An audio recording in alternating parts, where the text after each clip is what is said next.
끝을 향해 가는 남한산성. 해가 바뀌어 인조 15년 1월 1일, 마침내 청황제 홍타이지가 본진과 함께 남한산성에 당도합니다. 그런데 이 와중에 조선조정은 새해를 기념해 명나라 황제를 향해 망궐례를 행하는데요. 조선은 며칠 전 12월 24일에도 명황제의 생일을 기념해 망궐례를 행했습니다.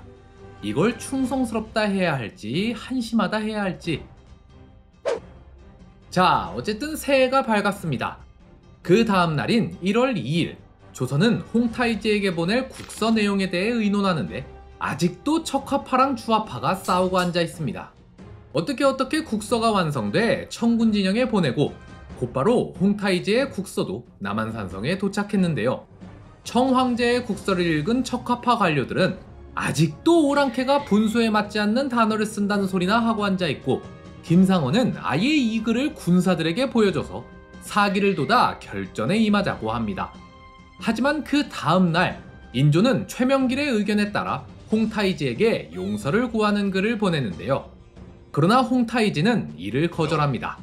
그러자 바로 다음 날인 1월 4일, 척화파 관료들은 거세게 최명길을 탄핵합니다. 오늘날 일이 이 지경에 이른 것은 모두 최명길 때문이옵니다. 최명길이 사신을 보내자고 주장한 탓에 나라가 이리도 치욕을 당하게 되었으며, 최명길의 서신을 보고도 이를 갈지 않는 관원은 단 한 명도 없사옵니다. 이제는 오직 싸움밖에 남지 않았으니 최명길을 죄주어 군사들의 사기를 높이소서. 1월 5, 6, 7일에는 속속들이 근황병이 도착했으나 15일에는 이들이 패전했다는 소식이 전해집니다. 그리고 이틀 후인 17일에는 홍타이지가 보낸 국서가 도착하는데요. 이에 최명길이 답서를 적는데 말이 답서지 거의 항복이나 다름없는 내용이었습니다. 그런데 그때 김상원이 최명길을 찾아와 글을 읽어보더니 그 자리에서 푹푹 찢어버리는데요. 김상원은 그 길로 인조를 찾아가 지금이라도 늦지 않았으니 결사항전의 태세로 적과 싸워야 한다고 주장합니다. 반면 더 늦기 전에 서둘러 국서를 보내야 한다고 주장하는 최명길. 1월 19일, 청군이 산성 안으로 홍위포를 쏘아넘깁니다. 그러자 겁에 질린 조정은 결국 최명길의 뜻에 따라 국서를 보내는데요. 1월 20일, 홍타이지의 답서가 전해지고 21일에는 최명길이 용골대를 만나 협상을 이어나갑니다. 주상 전하께서 성 밖으로 나가시는 것만큼은 정말 어렵습니다. 어쩔 수 없습니다. 황제 폐하께서 본국에 계셨다면 또 모르나 폐하께서 직접 여기까지 나아온 이상 다른 방도는 없습니다.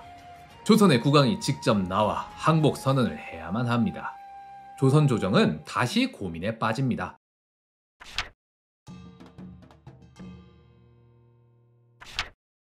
(1월 22일에서 24일) 이젠 세자가 직접 나서서 적진으로 나아갈 뜻을 전합니다. 하지만 척화파 관료들은 오랑캐 따위에게 그런 치욕을 받을 순 없다며 그를 막아서는데요. 그러자 이젠 무장들까지 나서서 아예 척화파 관료들을 내보내라고 요구하기 시작합니다. 전투 한 번 안 치러본 것들이 뜨신 밥 먹고 등 따시게 누워서 오랑캐를 척결하라 이딴 소리나 하고 있으니 다 어른 손으로 줄인 배를 쥐어잡고 하루하루 생사의 고비를 넘나드는 관군 입장에서 보자면 진짜 쳐 죽일 놈들이나 다름없죠. 그러자 이번엔 대간들이 나서서 척화신을 내보내서는 안 된다고 주장합니다.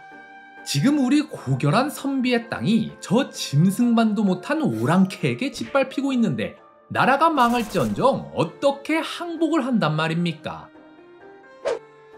25일엔 청군의 홍위포 공격과 함께 용골대가 최후 통첩을 보내옵니다. 황제 폐하께 우선 내일 본국으로 돌아갈 예정이시오니 국왕이 직접 나올 게 아니면 사신도 보내지 마시오. 사태가 이처럼 급박하게 돌아가자 이제 무장들은 거의 난을 일으킬 기세로 척화신들을 내보낼 것을 요구합니다. 김류가 겨우겨우 진정시키긴 했으나 이러다 내분까지 생기면 조선은 그날로 운명이 다할 터 인조는 결국 세자를 내보내기로 결정합니다. 하지만 안됩니다.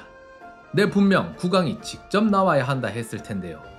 딱 잘라 거절하면서 글 몇 개를 툭 던져놓는 용골대. 여기 이거나 가지고 돌아가시오. 사신들이 받아든 글엔 충격적인 내용이 적혀 있었습니다. 강화도가 함락당했습니다, 전하. 강화도 함락. 앞서 홍타이지는 애초에 조선을 침략하기 전부터 준비를 철저히 했다고 했죠. 홍타이지는 정묘호란을 복귀해보며 조선 국왕이 강화도로 피랑가는 상황까지 상정해 대책을 마련해 놓았습니다. 인조가 강화도로 들어갈 경우 가장 필요한 것은 바로 수군. 홍타이지는 전쟁 전부터 이미 배를 건조해놨을 뿐만 아니라 동거라고 해서 육지에서 배를 수송하기 위해 만든 일종의 수레도 제작해 놓았습니다. 겨울엔 강이 얼어서 배를 움직이기 어려울 수 있으니 그땐 동거를 이용해 배를 나를 계획이었던 건데요. 또한 조선에 와서도 버려진 선박을 모아 수리해 놨으며 조선의 배 만드는 기술자들을 잡아다 직접 병선을 만들게까지 했습니다. 반면 강화도의 조선군은 어떤 대비를 해놓았을까요? 대비는커녕 아주 개판이나 다름없었어요. 일단 출발할 때부터 문제가 생기는데 인조 14년 12월 14일 인조가 피란을 간 그날에 적이 개성을 지났다는 소식을 듣자마자 인조는 일단 종묘에 모셔뒀던 선왕의 신주를 챙겨서 빈군과 왕자들과 함께 강화도로 들어가라고 합니다. 그러면서 이들을 호위할 검찰사직에다 김류의 아들 김경징을 임명하거든요. 근데 이 김경징이 하는 짓이 아주 가관이에요. 명령을 들은 김경징은 제일 먼저 자기 가족이랑 집안 재물부터 챙기는데요. 이때 무려 괴짝 50개를 가득 채우는 바람에 경기도의 마부를 싹 다 끌어다 씁니다. 그러면서 이동하는 도중에 계집종 하나가 말에서 떨어지자 마부에게 매질을 하질 않나 항구에 도착해서는 왕실 사람들보다 자기 가족을 먼저 배에 태우질 않나 대군과 세자빈께서는 잠시 기다려 주십시오. 제 가족이 먼저 타야 하는지라. 강화도에 들어가서는 경계는커녕 매일 술판이나 벌이면서 놀고 자빠졌습니다. 수군도 없는 청군이 여길 어찌 쳐들어오겠는가. 우린 여기서 편히 쉬면서 전쟁이 끝나기만을 기다리면 되네. 그러나 김경징의 예상과 달리 철저히 준비를 마친 홍타이지는 인조 15년 1월 19일 강화도 점령을 지시합니다. 그리고 바로 다음 날인 1월 20일 무려 80여 척의 배가 강화도를 향해 출발했고 이미 강화도 건너편에는 홍타이지의 동생 도르곤이 청군 1만 6천 명과 함께 대기하고 있었는데요. 이 사실을 새까맣게 모르고 있던 김경징은 그날도 술판을 벌이고 있었는데 그때 검찰사님, 적선 수십 척이 이쪽을 향해 오고 있습니다. 라는 보고가 올라오는데요. 그러자 김경징은 말도 안 되는 소리 말라. 내 놈이 거짓된 보고로 군사들의 사기를 떨구려는 게로구나. 내 군법으로 너를 다스릴 것이니라. 라며 오히려 보고를 올린 군관을 처벌하려 합니다. 그러나 얼마 안 있어 다른 장소로부터 똑같은 보고가 올라오자 그제서야 적의 침입을 알고는 부랴부랴 대응에 나서는데요. 하지만 애초에 병사들도 죄다 오합지졸에 대장이란 인간은 대비는커녕 술판이나 벌이고 있던 데다 군사수도 몇 배나 차이나는 대군을 막을 수 있을 리가요. 1월 22일 강화도 앞 해전에서 순식간에 조선군을 쓸어버린 청군은 곧장 강화도로 상륙을 시도합니다. 그러자 이를 본 김경징은 지 혼자 살겠다고 병력을 데리고 성 안으로 도망치려 하는데요.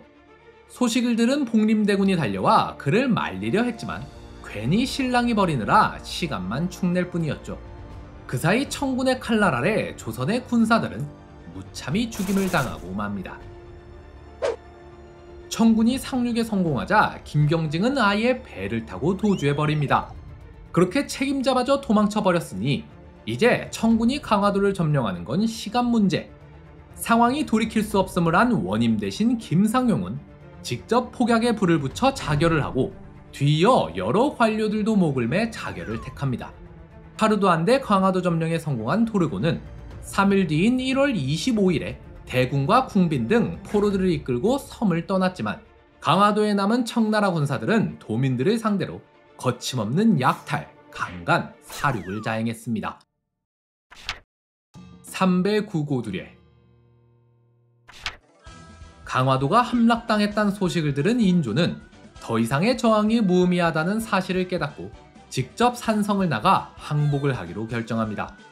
그러면서도 마지막 순간까지도 청나라로 끌려가는 게 무서웠는지 제발 청나라로 끌고 가지만 말아달라고 사정사정을 담은 편지를 보냈는데요. 인조의 출성 소식이 퍼지자 스스로 목숨을 끊으려는 자들이 등장합니다. 이조 참판 정호는 스스로 배를 칼로 찔렀고 김상원은 직접 목을 매 자결하려 했는데요. 하지만 다행히도 둘 다 숨이 끊어지기 전에 발견돼 목숨을 부지합니다. 조선 조정에서는 사죄의 의미로 줄곧 배금을 외쳤던 척화파 인물 중에 2명을 청나라로 보내기로 합니다. 이에 윤집과 오달제가 자원해 이들이 청나라로 가게 됐죠. 인조가 성을 나가겠다고 했음에도 청나라는 남한산성에 홍위포를 쏘아댔습니다. 혹시라도 땀만 먹지 말라는 신호였겠죠. 그리고 1월 28일 용골대가 홍타이지의 요구사항이 적힌 조유문을 갖고 남한산성에 도착하는데요. 여러 요구사항 중 중요한 건 몇 가지만 추려보자면, 첫째, 조선은 명나라와의 관계를 완전히 끊고 앞으로는 우리 청의 연호만을 사용토록 하라.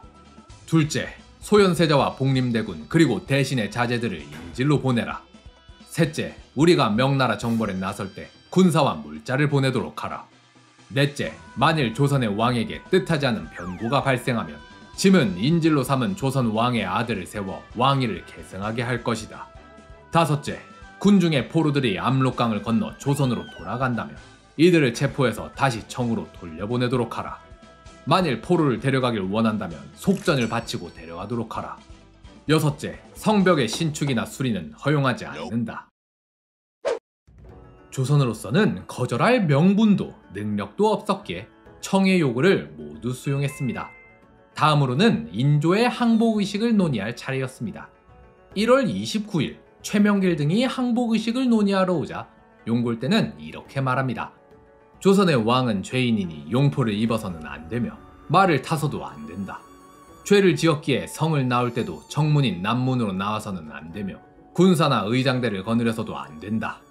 그렇게 항복의식이 결정되고 마침내 1월 30일 인조와 소현세자는 남색 융의를 입고 성에 들어온 지 46일 만에 서문을 통해 성을 나오는데요. 인조가 도착하자 홍타이지는 수양단 위에 올라 인조를 내려다봅니다. 그리고 약속대로 삼배구구두례를 행하는 인조. 삼배구구두례란 3번 절하고 9번 머리를 조아리는 행위로서 완전한 충성을 다짐하는 의식을 말합니다. 그렇게 조선은 씻을 수 없는 치욕과 함께 청나라에 완전 굴복함으로써 전쟁을 끝마치게 됩니다.